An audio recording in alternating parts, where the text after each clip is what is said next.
السلام علیکم میرے پاکستانیوں۔ 24 مارچ 2025 کو امریکی ایوان نمائندگان میں پاکستان ڈیموکریسی ایکٹ کا بل متعارف کروایا گیا ہے، اور یہ بل دو امریکن پولیٹیشین جس میں ریپبلکن کے رہنما جو ولسن اور ڈیموکریٹس کے لیڈر جیمی پینٹو، انہوں نے یہ متعارف کروایا ہے اور انہوں نے ہی مل کر اس کو ڈرافٹ کیا۔ اور اس بل کو اگر دیکھیں تو اس میں پاکستان کے اندر انسانی حقوق کی جو تشویشناک صورتحال ہے اس کو موضوع بناتے ہوئے یہ کہا گیا ہے کہ 180 دنوں کے اندر اگر پاکستان میں انسانی حقوق کی صورتحال کو بہتر نہیں بنایا گیا تو پاکستانی اعلیٰ حکام کے اوپر سفری پابندیاں عائد کی جا سکتی ہیں اور ان کا امریکہ میں داخلہ پھر بند کر دیا جائے گا۔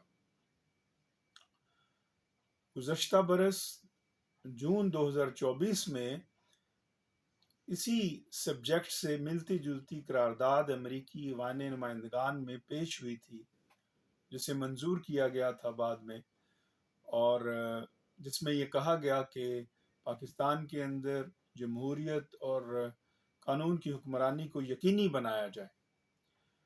اگرچہ جو بائیڈن نے اس قرارداد پر عمل درآمد کے لیے کوئی ٹھوس راستہ اختیار نہیں کیا، جو کہ ہمیں اس بل میں نظر آتا ہے، کیونکہ اس بل کو میگنیسٹی کی جو یو ایس گلوبل میگنیسٹی ایکٹ 2012 ہے اس کے ساتھ لنک کیا گیا ہے اور اس کا سہارا لیا گیا ہے۔ وہ قانون 2012 میں جو بنا تھا میگنیسٹی کے نام سے منسوب ہے۔ میگنیسٹی کی رشین لائر تھے جنہوں نے رشیا کے اندر جو کرپشن تھی اس کو ایکسپوز کیا تھا، جس کے بعد میگنیسٹی کو گرفتار کیا گیا، جیل میں ڈالا گیا 2008 میں، اور پھر ان کو تشدد کر کے ہلاک کر دیا گیا۔ اور امریکہ نے ان آفیشلز کو جو میگنیسٹی کے قتل میں ملوث تھے ان کو پھر بین کرنے کے لیے، ٹریول بین کرنے کے لیے پھر یہ میگنیسٹی کی ایکٹ 2012 پاس کیا۔ بعد ازاں پھر اسی ایکٹ کے تحت 2018 میں جب جمال خشوگی کا مرڈر ہوا، جو سعودی جرنلسٹ تھے اور ایگزائل میں رہ رہے تھے، تو 17 آفیشلز جو سعودی عرب کے تھے ان کو جمال خشوگی کے قتل کے الزام میں ان پر بھی سفری پابندیاں عائد کی گئیں۔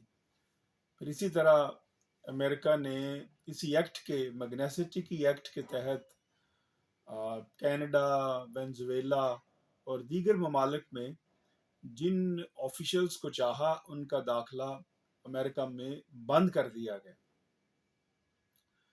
یہ تو ایک اس کی تاریخی آپ اہمیت یا حوالہ کہہ سکتے ہیں۔ اس مجوزہ قانون کو اگر دیکھا جائے تو دو پہلو ہمارے سامنے آتے ہیں۔ ایک پہلو تو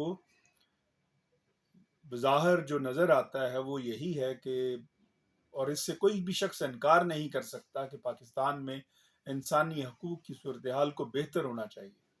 عمران خان سمیت جو متعدد پولیٹیشین جیل میں قید و بند کی صحبتیں برداشت کر رہے ہیں ان کو باہر آنا چاہیے اور ڈائلاگ کی طرف جانا چاہیے۔ ہمیں اپنے جو مسائل ہیں وہ خود حل کرنے چاہیے۔ بلوچستان کے اندر جو تشویشناک صورتحال ہے، طاقت کا بے دریغ جو استعمال ہے، ہمیں اس سے پیچھے ہٹنا چاہیے اور ہمیں ڈائلاگ کی شکل اختیار کرنی چاہیے۔ پھر اسی طرح پاکستان کے جو عوام کے جو بنیادی حقوق ہیں جن سے پاکستان کے عوام محروم ہیں، 55% سے زیادہ غربت کی لکیر سے نیچے زندگی بسر کر رہے ہیں، ہمیں ان کے حقوق کا خیال رکھنا چاہیے اور سیاست میں ایک مثبت تبدیلی کو لاتے ہوئے ان کے حقوق کی بات کرنی چاہیے تاکہ پاکستانی عوام کے مسائل حل ہوں۔ یہ ایک پہلو ہے اس بل کا۔ تاہم اس بل کا ایک دوسرا پہلو بھی ہے جو کہ انتہائی خطرناک پہلو ہے، اور ہم اس بل کے پس پردہ اس بات کو بھی اگنور نہیں کر سکتے کہ امریکہ کے آخر اس بل کے پس پردہ مقاصد کیا ہیں۔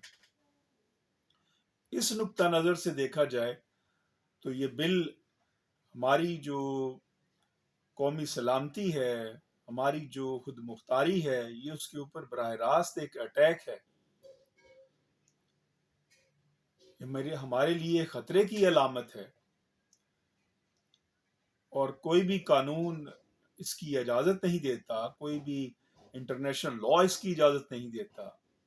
اقوام متحدہ کا جو چارٹر ہے، اس کا جو آرٹیکل 2 ہے، اس کی کلاس 4 ہے، وہ یہ کہتی ہے کہ کوئی بھی ریاست دوسری ریاست کی سیاست اور فوجی معاملات میں مداخلت نہیں کر سکتی۔ پھر اسی طرح جو ویانا کنونشن ہے، وہ یہ کہتا ہے کہ کوئی بھی ریاست اگر دوسری ریاست کے فوجی اور سیاسی معاملات میں مداخلت کرتی ہے تو یہ سفارتی اصول و ضوابط کے منافی ہے۔ خود امریکہ کا جو کانسٹیٹیوشن ہے، امریکن کانسٹیٹیوشن کا آرٹیکل 8 یہ کہتا ہے کہ کسی بھی ریاست کی جو انٹیگریٹی ہے اس ریاست کی ذمہ داری ہے، اور کوئی دوسری ریاست اس میں مداخلت نہیں کر سکتی۔ گویا ایک عالمی قوانین کو دیکھیں، امریکہ کے قوانین کو دیکھیں، آئین کو دیکھیں، تو یہ ایون ایکٹ پاس کرنا اس کی خلاف ورزی ہے۔ تاہم یہ اگر ہونے جا رہا ہے یا یہ ایکٹ پاس ہو رہا ہے تو ہم اس بات کو نظر انداز نہیں کر سکتے، اور ہمیں بیدار ہونے کی ضرورت ہے کہ کیا امریکہ اور بھارت مل کر یہ کسی گریٹ گیم کا حصہ بن رہا ہے، اور یہ ایکٹ آگے چل کر بلوچستان کے ایشو کے اوپر ہمارے لیے مشکلات پیدا کر سکتا ہے۔ اس پہلو کو نظر انداز نہیں کرنا چاہیے۔ یہ ہماری قومی سلامتی، جیسے میں نے کہا، ہماری قومی خود مختاری، ہماری سوورینٹی کے لیے خطرہ ہے، اور ہمیں بحیثیت پاکستانی اس قانون کے خلاف ضرور کھڑا ہونا چاہیے، اور ہمیں اس بات کو یقینی بنانا چاہیے کہ جو انسانی حقوق کی صورتحال ہے وہ ہم اپنے ملک کے اندر ٹھیک کریں۔ عوام کے جو بنیادی حقوق ہیں ہم ان کی ادائیگی کو یقینی بنائیں۔ اس طرح معاملات نہیں چل سکتے کہ ابھی حکومت نے پولیٹیشنز میں ممبر پارلیمنٹیرین نے 5-5 6-6 لاکھ اپنی تنخواہیں بڑھائی ہیں، جس میں عام آدمی جو ہے وہ 2 وقت کی روٹی سے محروم ہے۔ تو لہٰذا ہمیں اس ایکٹ کے جو نیگیٹو اثرات ہیں، جو ہماری سیاست کے اوپر مرتب ہو سکتے ہیں، جو ہماری پاکستان کے لیے خطرہ بن سکتے ہیں، ان کو مد نظر رکھتے ہوئے انسانی حقوق کی صورتحال کو بہتر کرنے کی کوشش کرنی چاہیے، جستجو کرنی چاہیے۔ اللہ رب العزت پاکستان کی حفاظت فرمائے۔ پاکستان پائندہ باد۔